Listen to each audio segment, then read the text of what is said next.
are orgies great for mental health? Straight up.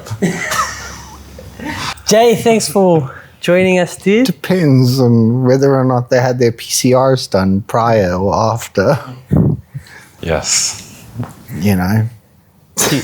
Yeah, I mean, that stuff's readily available. I imagine. I've never been. But when you go in, do you just like review the files? Oh, no. No. Kind of.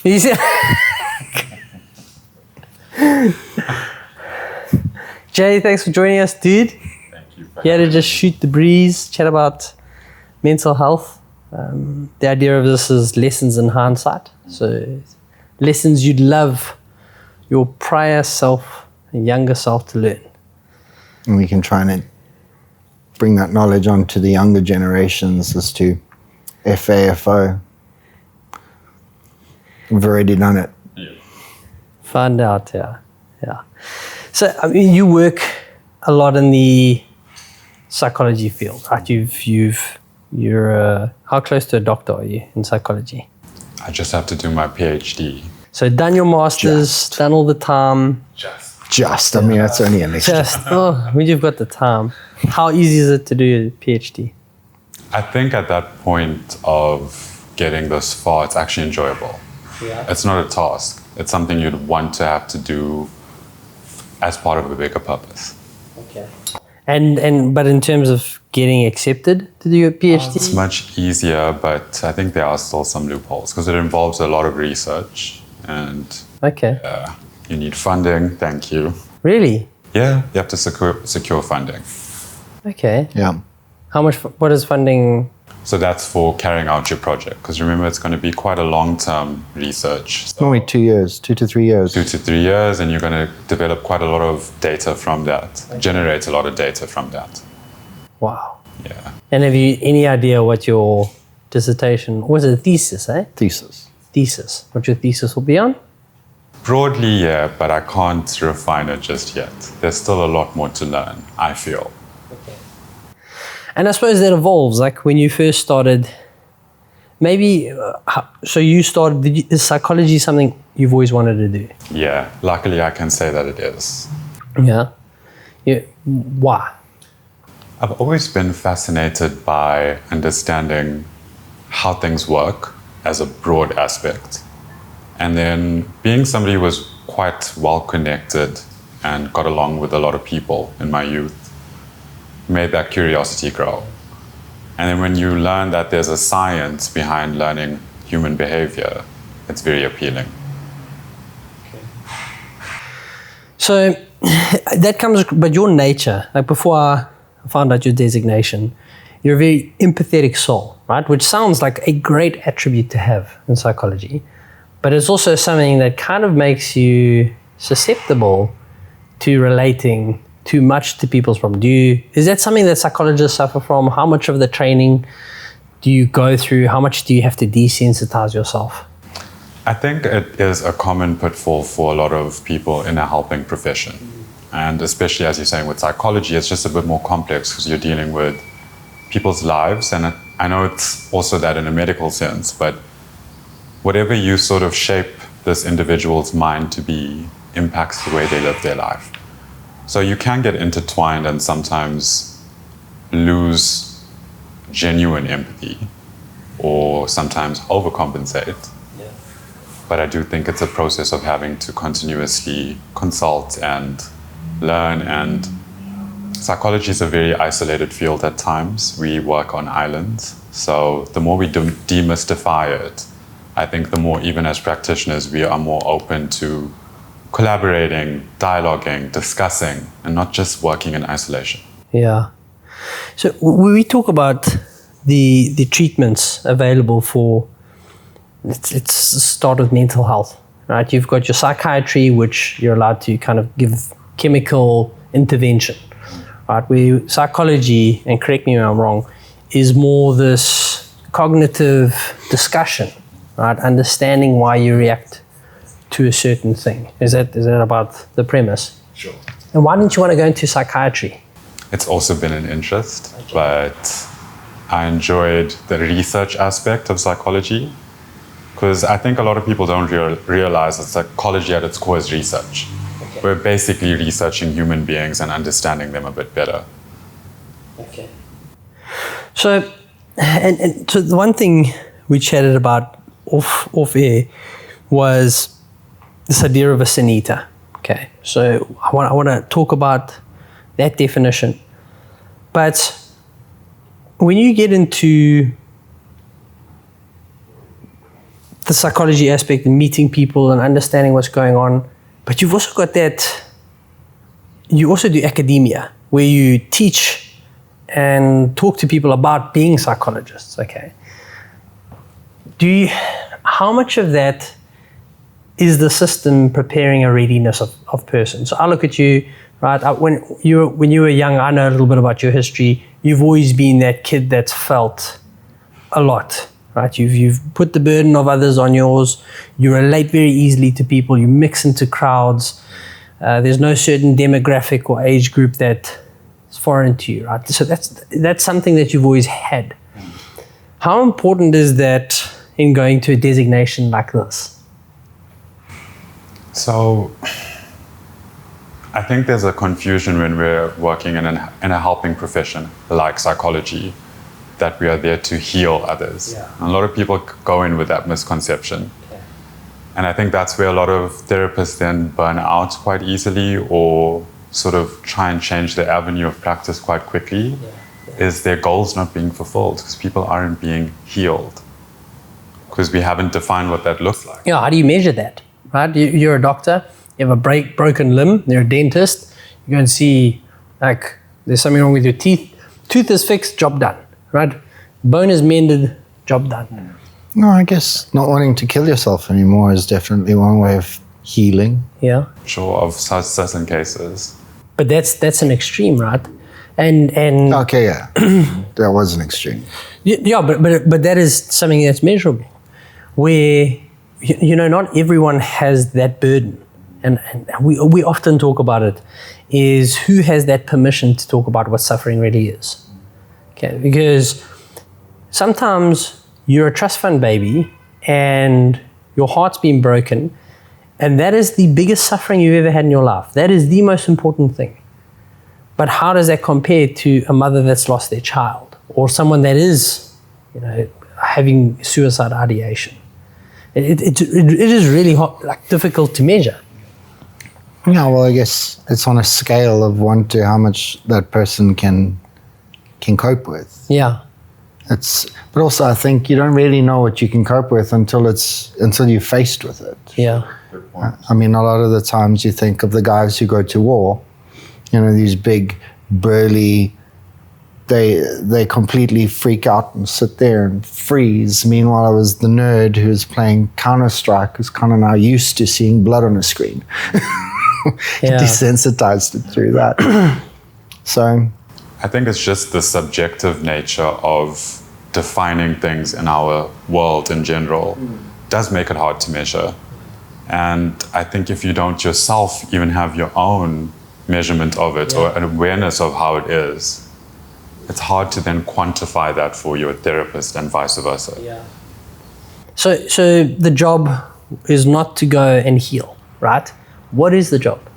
The job is to engage with a human at a specific point in their life and to understand why they are here seeking some sort of counseling. Right? It's not always the symptoms that guide where you just pick up and get going with therapy. A common question I think I always think of is I ask a client, what made you come for therapy right now, if it's their first time? Yeah. And it's interesting to actually hear that first before they tell you why they're there, because it gives you some context. Okay. So you've done, so you actively counsel, you actively engage with people, and then back to the academia, right? Is that you're meeting people that want to become psychologists. And again, we talked off air and you were saying how a lot of people don't know why they want to become psychologists, right? Is that sincerity absolutely necessary in a designation like this? Definitely, Yeah. I'd say so. At some point, it's going to make itself more prominent. Okay. and affect the way you practice. Bite you in the butt if you're there because, oh, my mom told me to do it. It could be a great profession. And I want to be called a mental health care practitioner because it's so cool. Yeah. Sorry. Do something easier, like seriously. Yeah. Because a lot of people think studying psychology as an academic curriculum is easy. And I think that's what batters most of the people who end up leaving the program is it's quite tough. Yeah. It's quite tough. Well, I mean, you're trying to understand the most complex thing apart from God. And us being made in his image, the most complex thing. Yeah. So, I mean, you're trying to understand the human mind, which, as you were saying, that's unmeasurable. You don't have a scale of the level of messed up is huge. It's like you think about traumas and PTSD and people who cannot cope with their day-to-day, or like the slightest bang and all of a sudden, you know, compared to somebody who saw someone throw up and, oh my God, my trauma. So I think, just... And how much of when you're coming up in the ranks is it theory? And when do people start to realize, oh shit, I'm dealing with another human here. This is weird.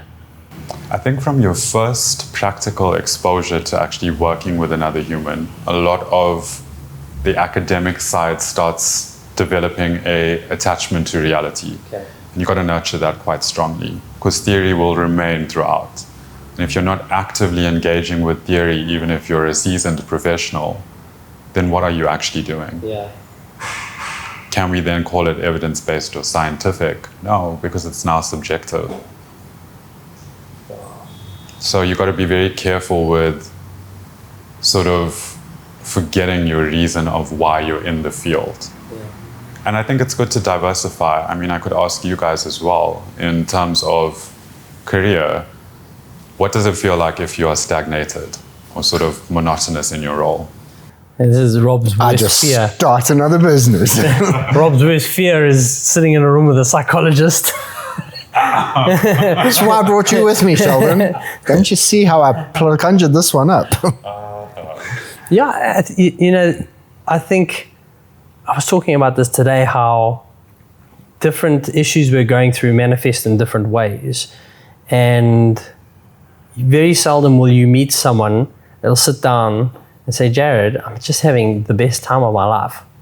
You're going to meet someone, and depending on, I don't know if this is the term that's acceptable in psychology, self-aware they are, you're going to meet someone that's pretty strained, right? And given the time frames from which someone tries to make an appointment with you versus when they can see you, like it's not getting better, right?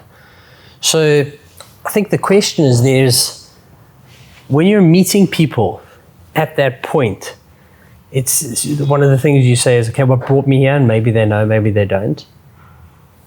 But where do you start?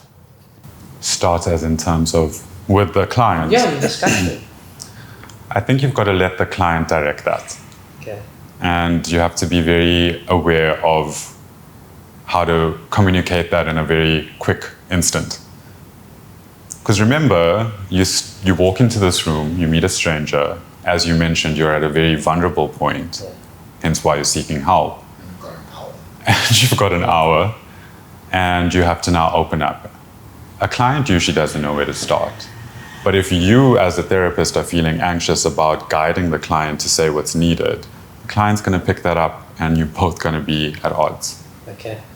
And how important is it to manage expectations? So if we had to say people are listening and they go, hey, I need to go see a psychologist, what expectation should I have around what this guy's going to do for me? Like, I feel like killing myself. I'm going to go see him and I'm just going to see business opportunities, rainbows and roses, and my ex is going to come back to me. Sure. And I think you're mentioning something quite important. It's quite glamorized if we view what mental health looks like in certain spheres. And expectations are a good word because a lot of people come in with a set expectation. Yeah. And I think we do that in every avenue. we assume we know what service we're about to sort of receive, but we actually don't. So I think one of the common ones I can, because there's so many, but one of the common ones I can identify is that we're not just there to listen. All right, it's a constructive process, and you have to buy into that process. Because if it's just, okay, you can have a cathartic space, and that could take an indefinite amount of time. And that could be the space that you actually build a good rapport. But if we're doing that for more than a year and not necessarily having any goal-orientated behavior, then I think you have to question, why are you actually here? Are we achieving what you're here for? Normally with psychology, when I've gone to see in the past, I mean, for me, most of the time, I get asked the question, how does that make you feel? And I used to hate it, because I'm like, I'm not here to try and then I started to discover that the more I spoke, the more I was able to put my own puzzle pieces together. It's kind of like, in a way, you know some of the answers, you just don't want them, because it's like, it's a scary place. You know what you need to do. For instance, you're in a miserable relationship, you know you need to end it, but you don't. And it's what's actually the reason, what's bringing you back to the psychologist is, he's like, okay, well, we know how you feel, so now you either have to do something with it, or we got to give you coping mechanisms. And generally finding coping mechanisms is not always a good thing, because a lot of coping mechanisms are unhealthy. They start leaning towards drugs, sex, gambling. They start leaning towards feel-goods so they can feel better about themselves. And I mean, look, I'm speaking from experience here. Rather than addressing the situation, dealing with it, doing it, and then afterwards you're like, wow, that was hard, but easier, like, if that makes sense. Like, my day-to-day is getting easier. I think you mentioned a wise thing there that a lot of people don't understand as well, is one of the ethical principles of working with other humans is to maintain their sort of autonomy, because we're not the experts. And I think this goes across many fields. And you've got to promote the autonomy of your client that you're working with. And like you're wisely saying, you have to let the client make meaning of certain things. You're not there to give them meaning. So that's another expectation, that, you know, you have to actively also find your own meaning. Because what you said is, it's a small tidbit, I won't get too much into it, but why I appreciate certain approaches in psychology, like the psychodynamic side of psychology, is this whole blank slate approach, where a therapist goes in as a blank slate and almost mirrors the client as to where they're at right now, because it's hard for the client to do that on their own. Wow, okay. What does that look like? In terms of how it pans out? Yeah. It can be very, I think, gratifying, and I know that's a selfish word to use because we're not doing that for gratification, but it could also be quite draining, to be honest. Okay. So you would mirror, so I come to you, I've got an issue, finances, business, and I'm trying to unpack that with you. I'm feeling at the end of my journey, I'm like, oh, I need to give up. There's too much responsibility. I can't share this with anyone. How do you kind of mirror that? How do you engage with that? I think it's important to help the client hear what they're saying. So you've said a few things in that instance, for example, and it sounds quite jumbled up. Yeah. So it doesn't sound like it's been sort of thought through or categorized, but it's just this catastrophe that's going on. So even without words, I think it's important to have some micro skills that can enable a client to start feeling like Rob said, piecing this puzzle together. Okay. So the nice thing we spoke about, you can't measure healed, but I think it's a little bit more dynamic than that, right? Is that each person is going to have a different measurement, and that probably comes along with sitting down with someone, understanding a little bit about them and asking them to set meaningful goals, right? So, okay, great. I remember went through a terrible breakup, and I used to get I had resentment and anxiety around this person. It used to frustrate me. And I actually asked my psychologist, I said, what does healed look like? and they were like, you go about your day and it's like nothing's changed. It doesn't matter if you see them or hear stories about them, like it doesn't change your day. I was like, great, that's something to aim to. And then the next big problem arises is, how the hell do I get there? Like, what are the tools? How do I do that? That sounds super zen. Right? It's so hard to have this isolated hour together and set these huge expectations and not think about the fact that your client's going back to their world and their reality that may not be conducive for what we just spoke about right now.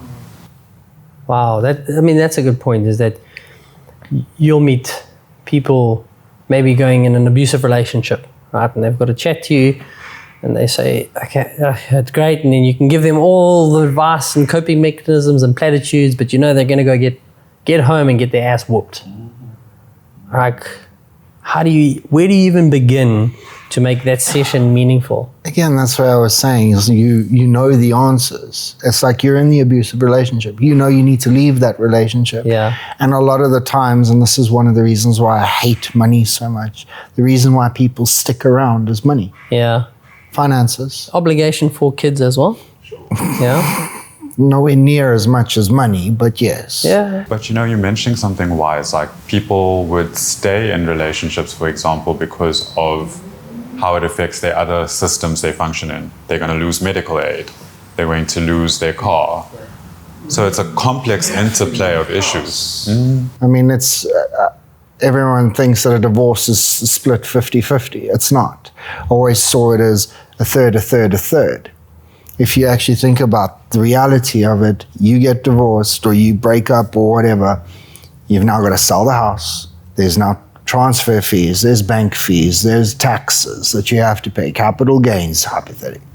There's all these things and all these fees attached, lawyer fees, court fees, child psychologists, because, hey, every father who gets divorced is apparently unfit. A narcissistic prick. Oh, goodness, don't even get me started. I saw a stat the other day that apparently narcissism is a trait that's suffered, endured, or enjoyed, depending on whose perspective you're sitting on, by 3% of the population. Yet, apparently, every single one of us in this room is a narcissist. Right? So it becomes this thing you can paint people that disagree with you. Yeah, well, to disagree with another woman and you're a misogynist, or, We're living in a sensitive society. Oh, that's a good way of putting it, yeah. Very sensitive. How often, so you'll meet people, and I'm going to summarize them in ways I understand, and they're probably going to offend people that are like literate or know the law, rather. Is you're going to meet people that schedule time with you. Okay, they've got a standing meeting or interview or counseling session with you that they go through. Then you're going to meet people that it's an emergency. Okay, they're committed, they took an overdose or they did something silly, and you've got to kind of meet them at that space. Now, that's a different version of you, right? Different kind of where you're going to ramp that up in terms of your psychological help. When you meet someone that's kind of like you're being called in and on an emergency, what's the first thing you try and diffuse? What do you try and get to that this person is not a harm to themselves? Containment. I think that's the first word that comes to mind. Is we rush in a lot of aspects, with knowledge and theory. Yeah. And that first interaction in an instance like you're mentioning where it's critical, the person needs another human, but a human who's already committing to say, I'm going to help you wherever you are. You've got to communicate that in a way that's quite unique. And I love that part about the job. I think that's one part that attracted me to clinical psychology, is working in environments that are a little bit more acute and a bit more chaotic. So containment's a wonderful way to put it, and that must have its own field and what that looks like.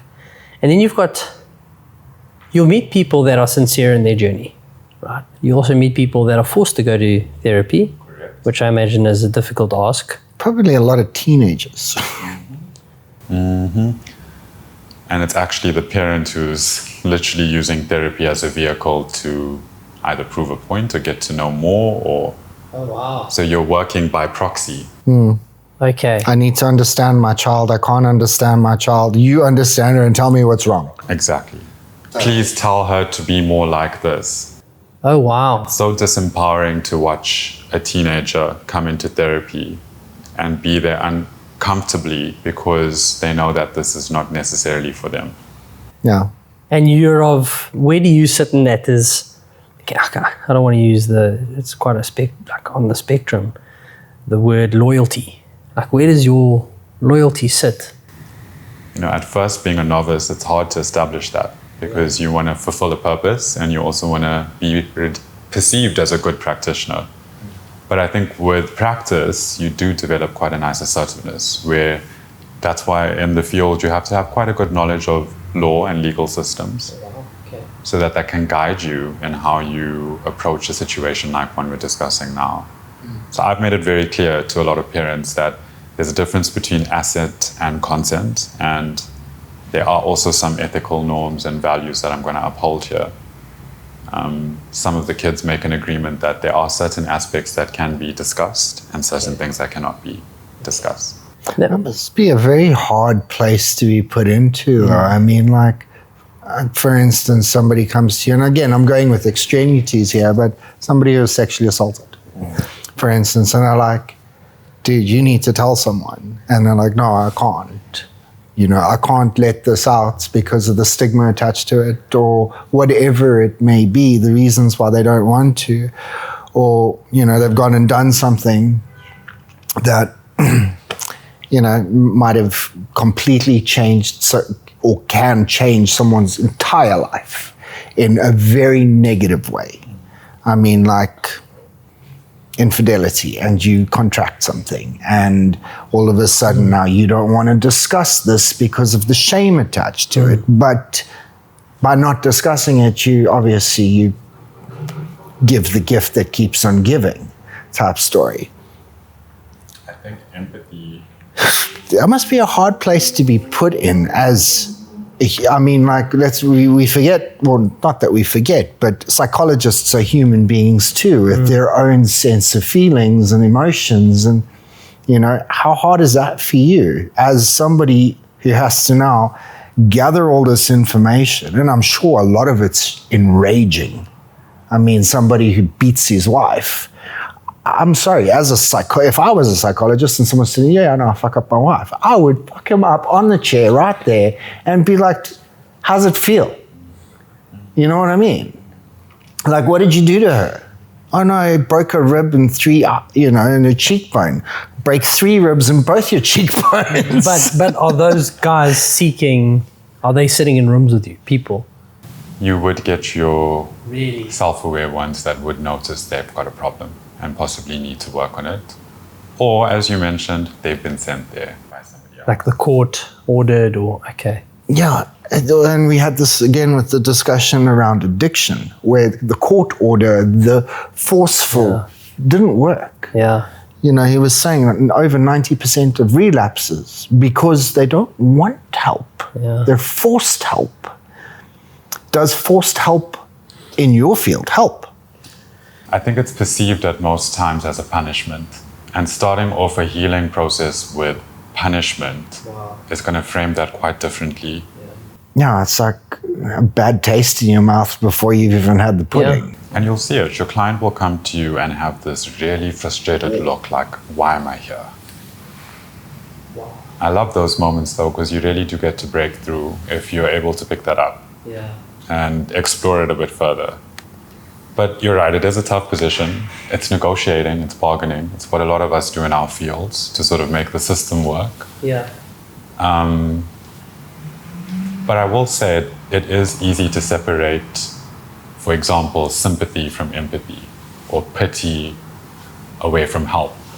So if you're quite sympathetic as a human quality, you're going to get engaged and very involved in this. But with empathy, you're able to sort of pull yourself away from a part that's going to make it biased. Yeah. So you'll get, again, there's a couple of these guys coming through different channels.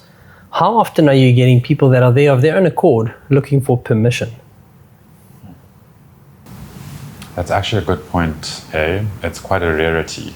Okay. That's why I still think, like you mentioned earlier, there is still a lot of stigma attached to what mental health is. Yeah. So I mean, we encounter it in corporate, and corporate is a great study of sociopaths, right? You get people that are pursuing money. I mean, you've met plenty in your life, and they kind of know what they're doing wrong, right? And they're looking for sometimes permission to carry on doing it. So, right, you look at someone that's cheating on their partner, or someone that's doing something underhanded, and they come to a psychologist in their field and they get to paint the story, right? And it's one side of a story. Like, how do you two questions, how do you discern what's sincere versus what's just someone writing their own story and making sure they're not the villain?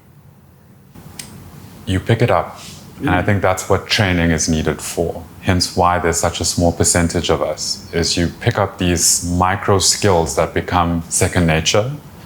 But in also saying that mental health or psychology as a field is also evidence-based, you have to triangulate. So you have to depend on some collateral, because your client could not 100% be quite honest. And if there's a need for testing, which could be psychometric or further analysis of something, like a drug screen or whatever it may be, and your clinical observations, you've got to balance those three to actually understand what is actually going on here. Okay, so if you look at if someone watches this, they see there and like, man, I really hope my psychologist is Jarryd. He seems like a great dude. When should you, of your own, like voluntarily, start engaging with a psychologist? Is there like something, a mood that changes, or are there warning bells? How do you make sure that you say, you know what, where am I that I probably need to consider seeing someone for help? Before I answer that, could I pose a question? For sure. Like, if you were thinking back to yourself when you've experienced some adverse experiences, can you recall whether you ever considered wanting to speak to someone as a psychologist? Yeah, for me, the journey was a little bit different in that I was also forced to see a psychologist, which I was super resistant against, but I was in school. And later, after I realized I couldn't deal with it, I went to the other side, right? And I decided to submit entirely to recovery, and actually lost my character and identity in that. I said, okay, they say that's blue, it's actually red, but what do I know about life? So if I had to, like, I've been through kind of the peaks and troughs of both. I know Rob's got an interesting story as well, where like you feel like it didn't help you. I think I just had a bad psychologist. You had a bad batch, man. How many did But you also, see? all in the same year. oh man, no. The thing is, for me, is there was the psychologist and the psychiatrist, though they seem to ask you the same questions, I think they have two very different intentions with you. Where with my experience with psychiatry, it was, let's see how many drugs we can fill you with to help you.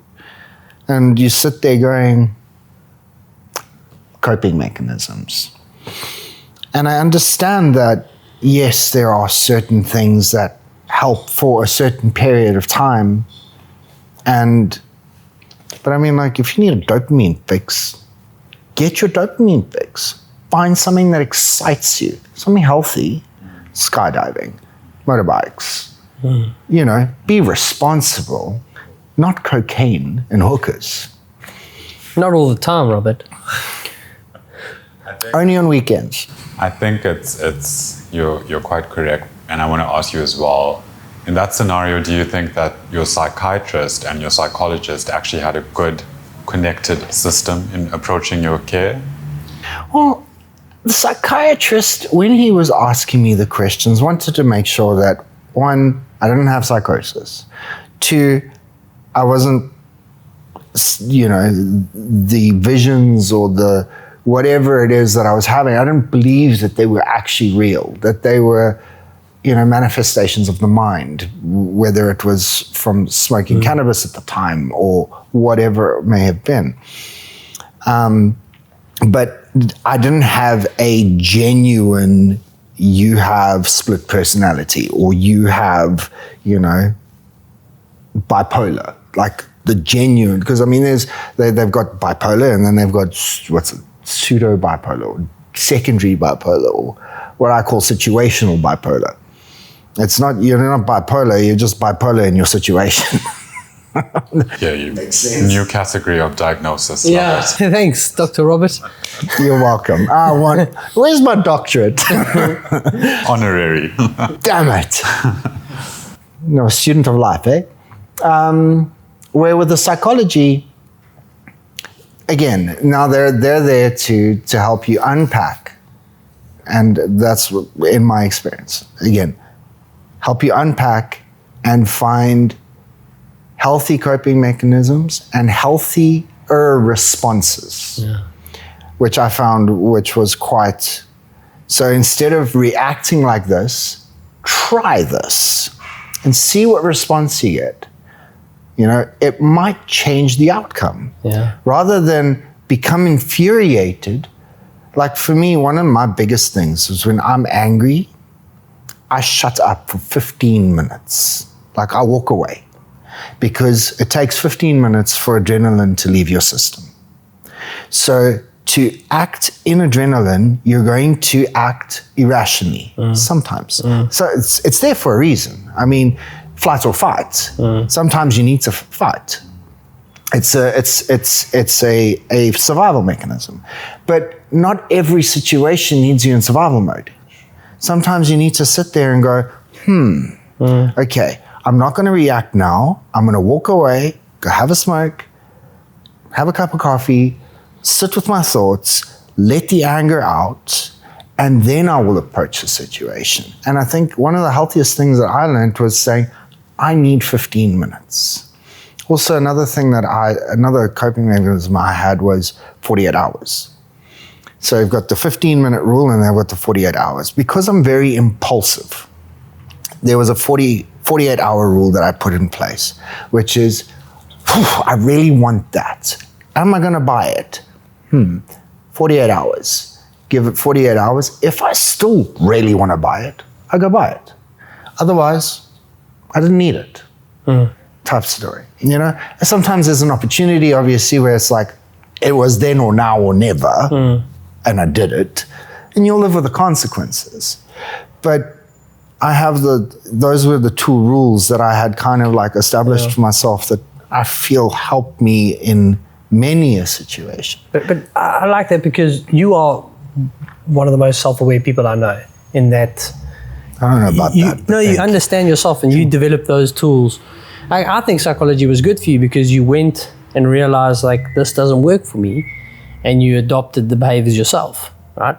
Which is super empowering, which I imagine is kind of your end goals, that someone goes and says, I fixed myself, and you were there to witness it. For me, if I look at psychology, I never want to bug people with my problems, right? And that was how I was kind of raised, is, hey, sort out your own shit. So even the only way that psychology becomes meaningful for me is actually have to schedule appointments in.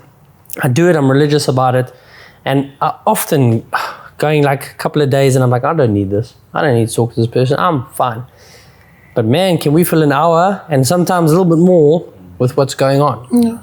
And I've still got, and whether I'll ever be able to liberate myself of that idea that I can't ask for help.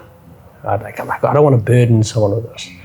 So that's kind of full circle back to the question I asked is, how does someone know when they should come and see you? You asked us, when were the times? There were plenty of times where I should have said, man, I wish someone was there to give me advice or to help me. Right? And we've kind of got our friends now, and usually they know everything that's going wrong. I think it's important globally. We obviously have professional bodies and organizations that regulate the profession.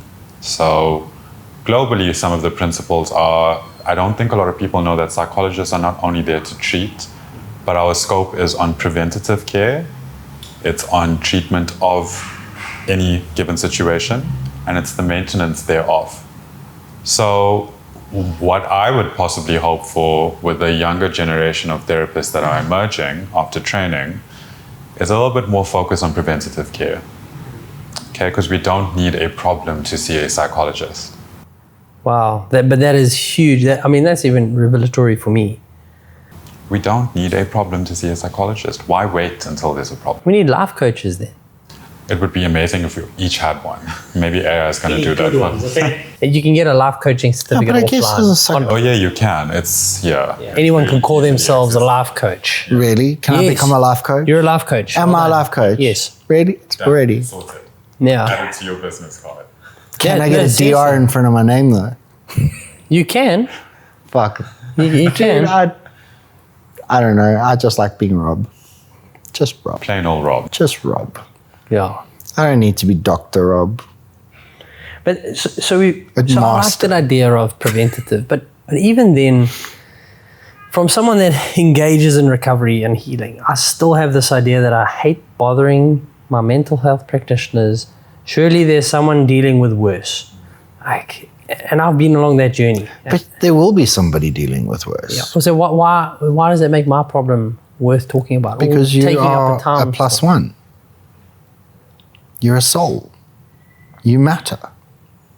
Remember, like Yes, I was saying that's to the you rational earlier, part. Yeah. was I view everybody as a plus one. Everyone's a soul. Doesn't matter how rich you are, how poor you are, your social and economic background, your culture, anything. Yeah. God sees you as a plus one. And when you go to heaven or hell, you're a plus one. And what you did here determines where you go. But you get to keep nothing with you. And I mean, if you consider, in the greater scheme of things, of the entirety of what is, we're here for a blink of an eyelid. Like literally, Yeah. and you're born, you're dead, done. Yeah.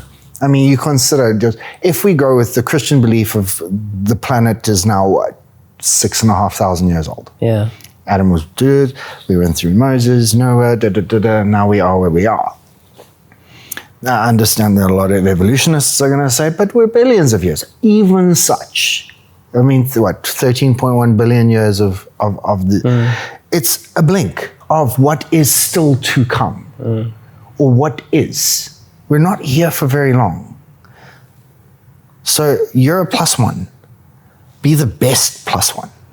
And if you need help as a plus one, find the help. Because, and you're not more important than anyone, you're not less important than anyone, you are as important as everyone. And so your problems are important. Yeah. That's why I think it's true. You're right in how you frame it, and I like that, because we should remember that as humans. But another thing that I find quite common is what you're mentioning about individuals who you can see are maybe not even letting off as much as they should because they feel like their problem is insignificant. And I think to quantify, the act of quantifying our problems in relation to others is already a mark of self-awareness. Yeah. But in that self-awareness, we also got to be, and this is advice I guess even I need to take at times, is you've got to understand your worth and value in relation to your context. And sometimes you've got to put aside the external factors and focus on yourself just for that moment.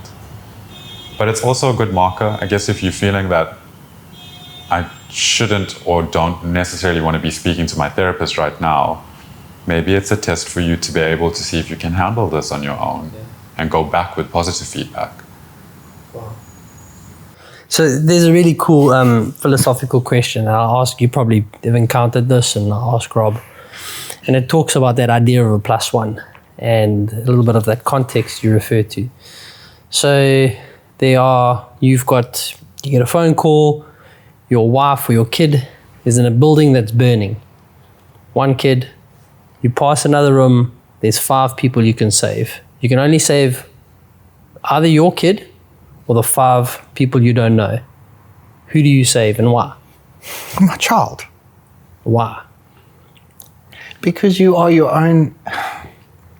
It's a really cool, there's pros and cons. I'm not trying to set you up for failure. Look, the thing is I would go for my child, make sure she's fine, and then go back for the others and probably die with them. To be honest. Okay. And can you liberate us with a little bit of theory? That would be so unethical.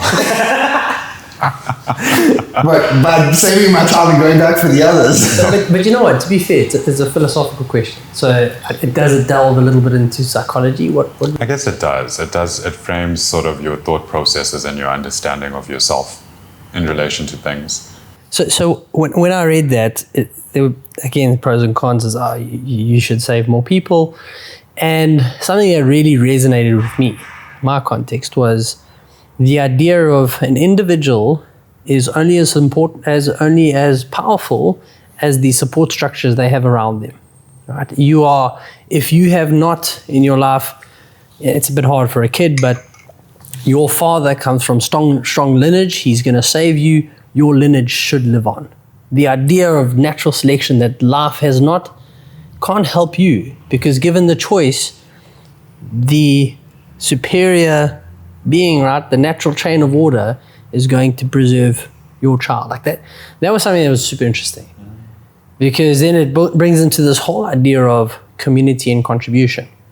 And I remember that helps me a lot with my mental health. And something as simple as dieting. Like a lot of people, we're having this debate at work today about how I eat the same thing every day. Right? It's just one, it's easier for me to do and prep, but another is that when I eat a certain way, my performance is better. Not just in the gym, but cognitively. I feel sugar makes me a little bit foggy, makes my mood drop.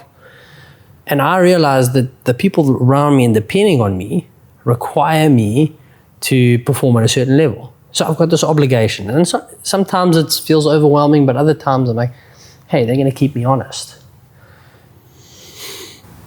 If I had to throw back, and this is so not connected, but that philosophical question, why are we even putting ourselves in a position to be the savior in that situation? What if you just let it be? Why are we in control of certain outcomes that it's framed in a way that we have some sort of power in a situation that could be powerless? Yeah. I mean, that's again the other philosophical question they ask about the train tracks, right? Is that you're on a train that's speeding, and if it's going the current way, it's going to kill 5 people. If you have the opportunity to change the direction, if you do, it only kills 1 person. What is the right thing to do? Kill 1. Okay. The philosophical, right? The psychological. The debate is to let the train run, because you are not in control of nature. If you choose to kill 1 person, if you change the direction of the train, chose that. You chose to murder someone. No, but that's incorrect, because you had the choice to either kill 5 or 1. You were in control of the situation the entire time. You're not the conductor. But you are. You're sitting there with... No, you just happened to stroll in. Yeah. But hey, in that moment, you have replaced the conductor and have become the conductor. Therefore, you are now the control of that situation. Yeah. So you have 100% control of either killing 5 or 1. I'm going to kill +1, not +5. It's so interesting to know how you'd be tried in that situation. True, according to like case law, especially. Yeah. Because you have to be accountable. Yeah, I mean, you've now murdered. Yeah, there's a chapter, the first But chapter. if you do nothing, you've murdered 5. So are you still not... But you didn't change it. Hey. Oh, so what? You get to go, oh, but it's not my fault. I was just observing. I was just an observer. It's like the whole story of the whole, CPR. Don't start giving CPR unless you're willing to end it. Yes. Because if you stop, you can be held for manslaughter. Right. It's like you've got to go to a point where your body gives up. Yeah. So either he dies or you die. Is that right or wrong? Well, look, I think it's harsh. Yeah.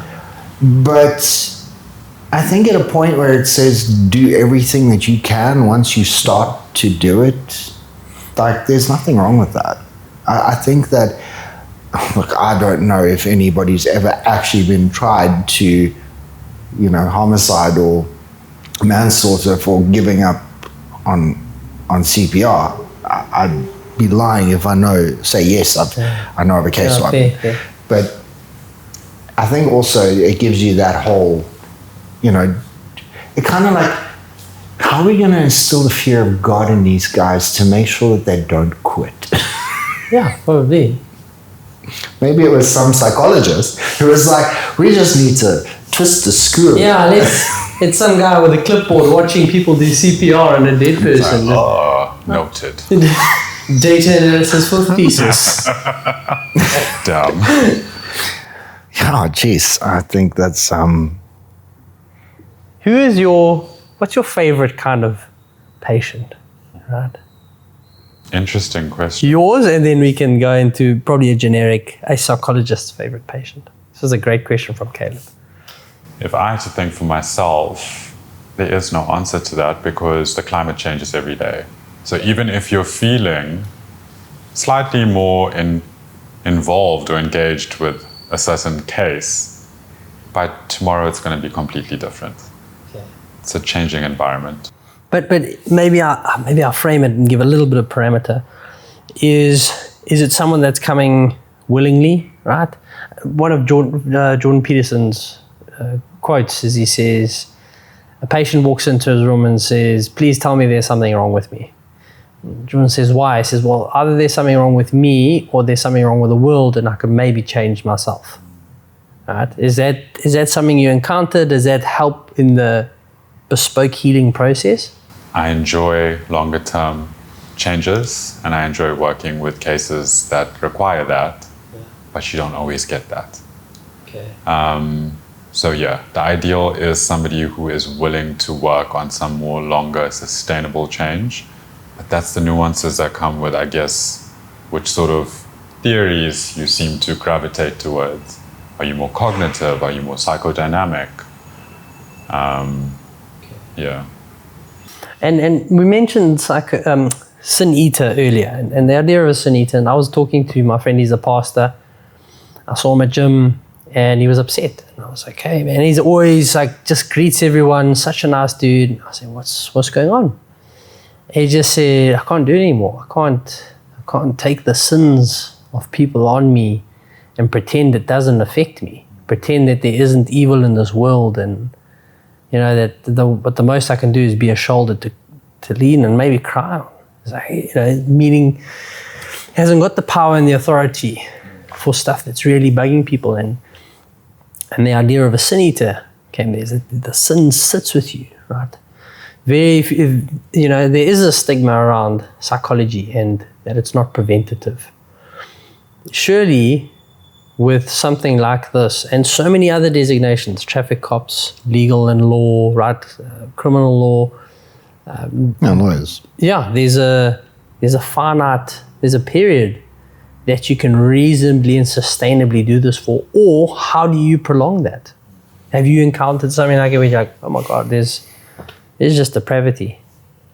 You do, and I guess your personality as a human now comes into play, not just as a professional. And it's interesting because I never heard the term you mentioned before, sin eater. Well, I haven't heard it framed in that way, but it makes so much of sense.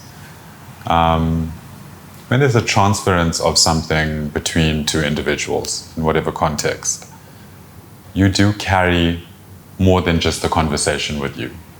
And I think if you are a psychologist, you obviously have training and tools to navigate that. But I can admit or personally disclose on a more personal level, I naturally am a perfectionist in my approach in my personal life.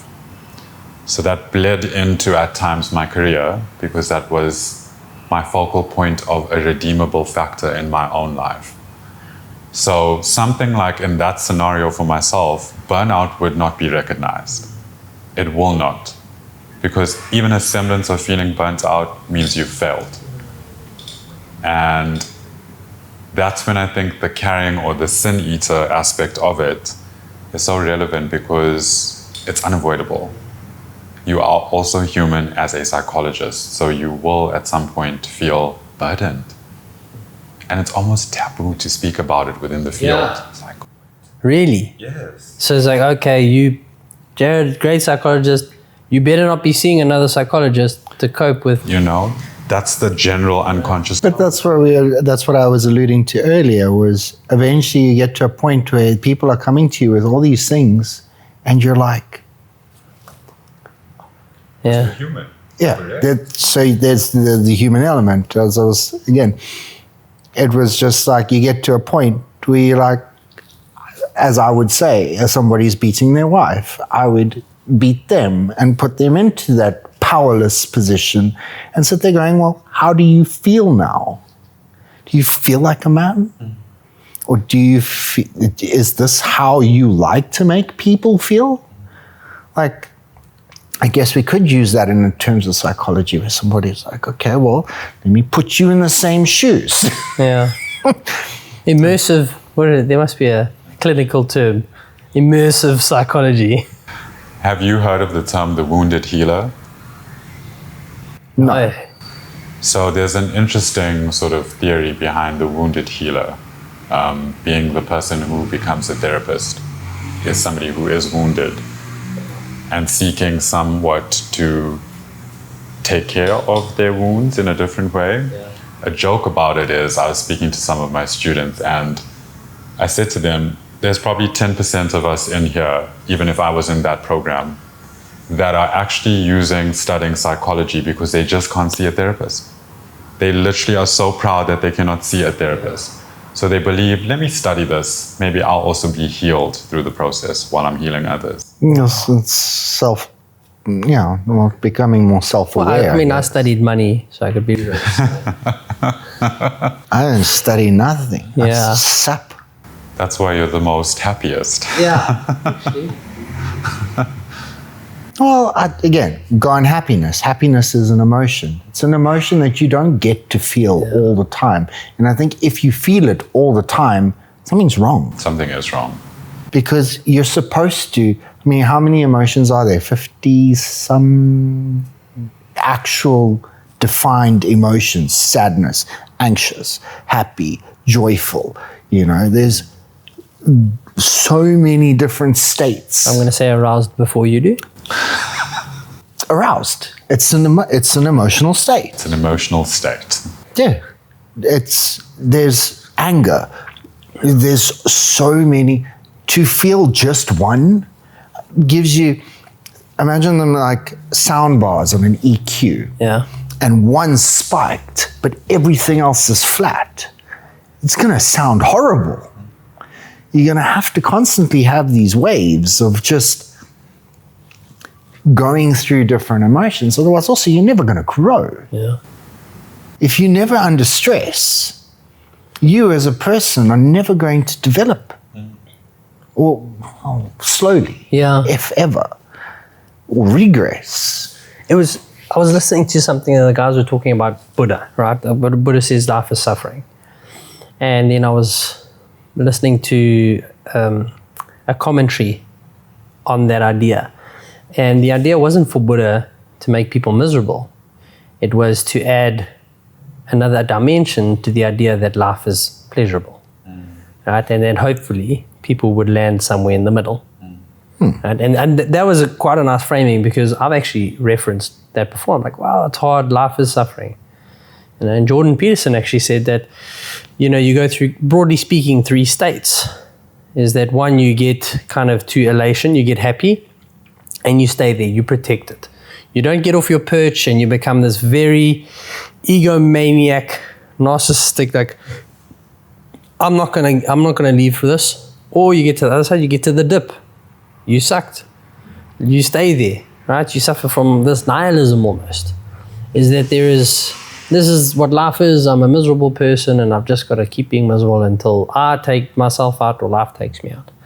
And then there's the more healed person, which knows and understands that life is this wavelength of peaks and troughs, and it's the journey between each point that gives it meaning and purpose. Right? So that's how I understand kind of that suffering that we endure and how it's supposed to be framed. I think that's a good way of looking at it. And I wish a lot of us would dialogue more about those views, because we do fit into some category. And one thing related to the sin eater theory that you're talking about, I would liken it to compassion fatigue, because burnout and compassion fatigue are totally different. Okay. And I think a lot of us, even just as human beings, have a lot of compassion fatigue. Yeah. We're seeing a lot of really bad stuff happen around us.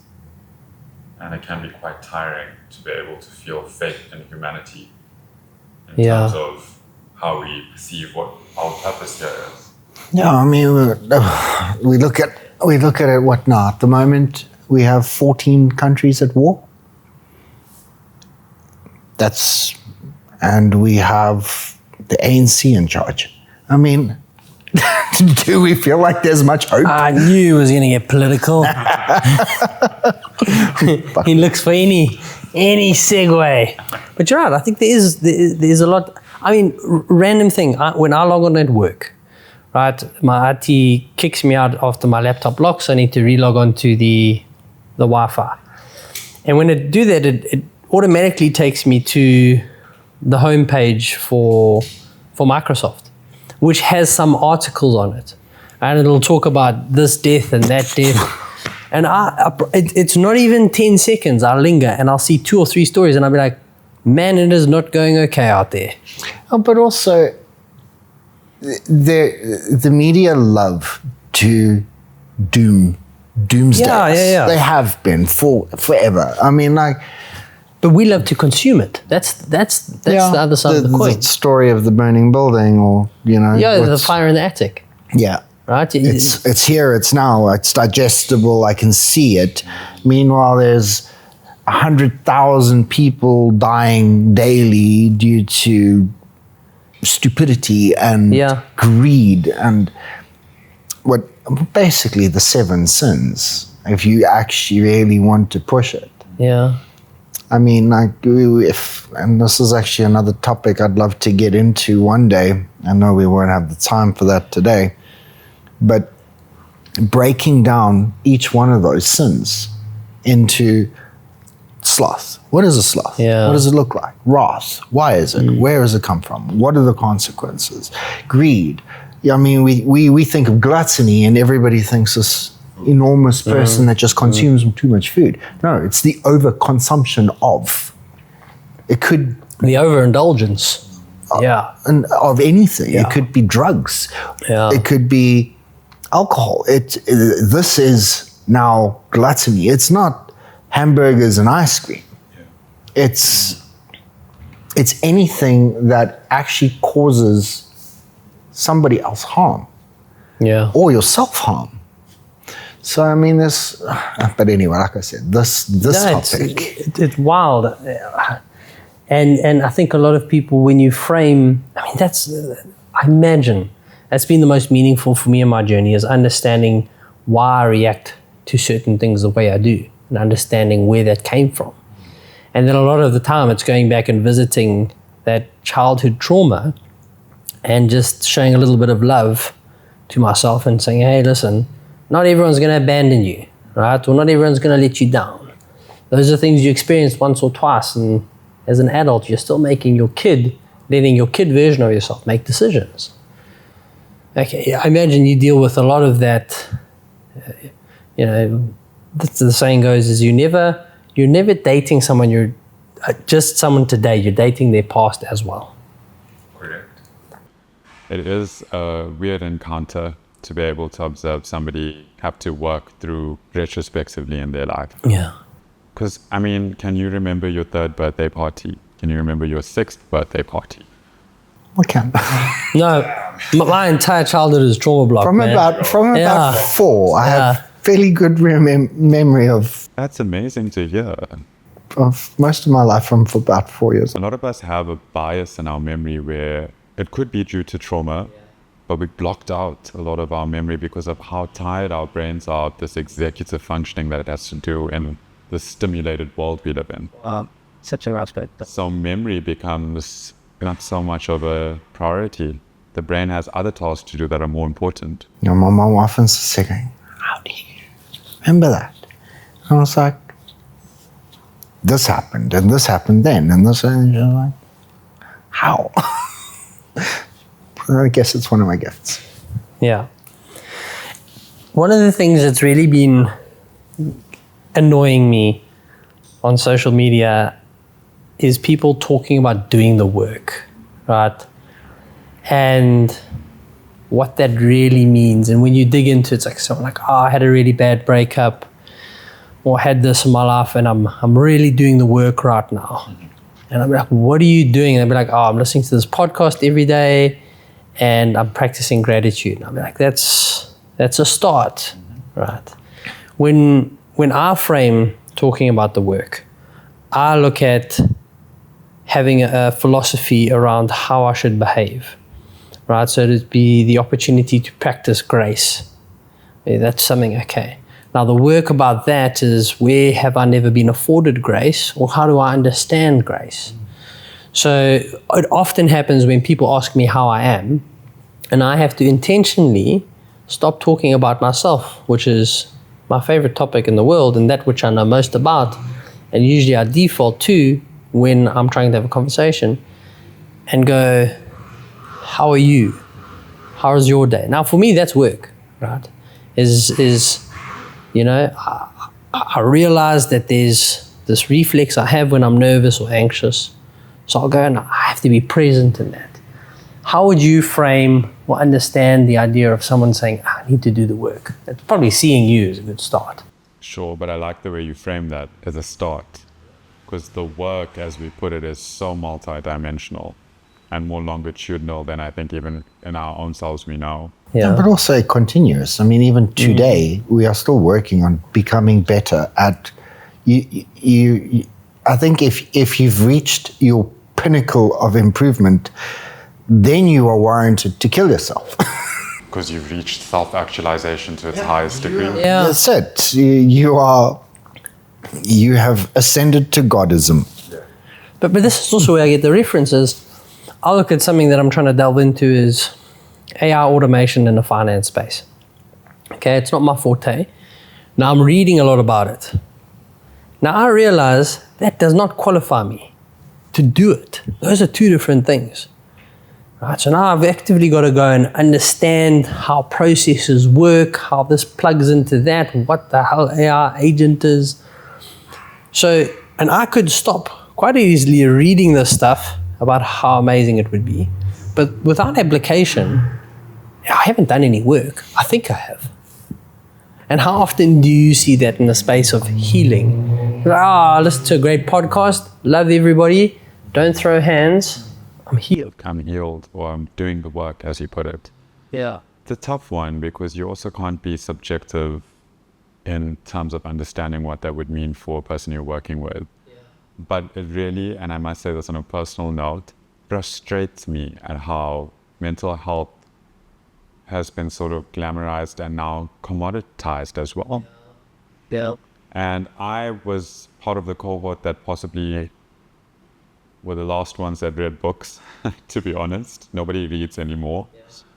And to now see the shift in how mental health has become this just really glamorized, romanticized part of functioning.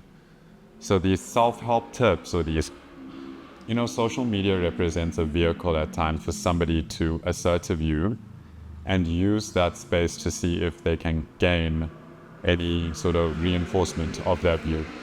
And once they have that view that's reinforced by at least one other person, it becomes the God truth. Wow, it's the perspective bias that the algorithm drives. You like a certain idea or group or following, the algorithm realizes you've responded to that, so it perpetuates that bias. So like a word we can throw out that really, again, personally frustrates me is the concept of stoicism and how loosely this is being used. And Stoics never identified themselves as Stoics. So in the latter sort of part of where we're at right now, we are not even abiding by the principles of Stoicism, yet we are feeling like we are preaching this to everybody else. Yeah.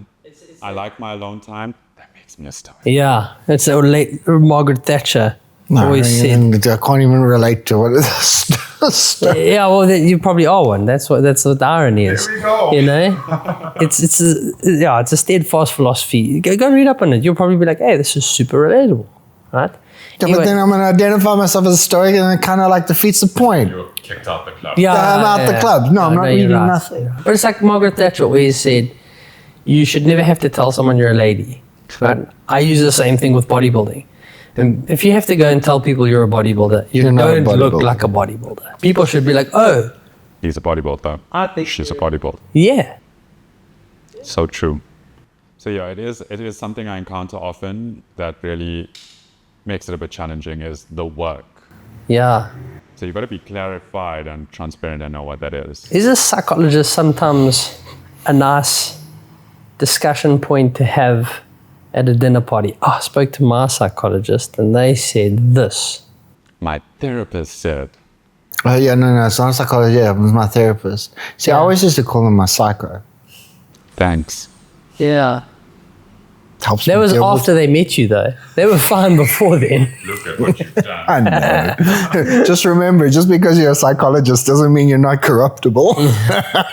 One of your therapists is listening in and having some flashbacks. Yeah. I don't know. She started convulsing about 45 minutes ago. They're having to tighten the jacket that hugs herself because she's having a I tough love time. my white jacket. It hugs me so tightly. I definitely feel like we need a part 2 with Jarryd. Yeah, absolutely. No, I'm serious. Dude, there's so much we can still so much unpack. cool stuff. Like I was saying earlier with the 7 sins, it's something I'd love to unpack. Yeah. This was we running up. I really feel like let's give it a couple of weeks. We generate some more If you're keen. mind. This It was was a good experience. It's the first time we've done something. natural. You're a natural. Good experience. Yeah, dude, you speak very Oh, he does. like. I don't know if this is how you're at a dinner party, but No, this is Jarryd. Dude. This is the first time I met him. He's been psychoanalyzing me since then.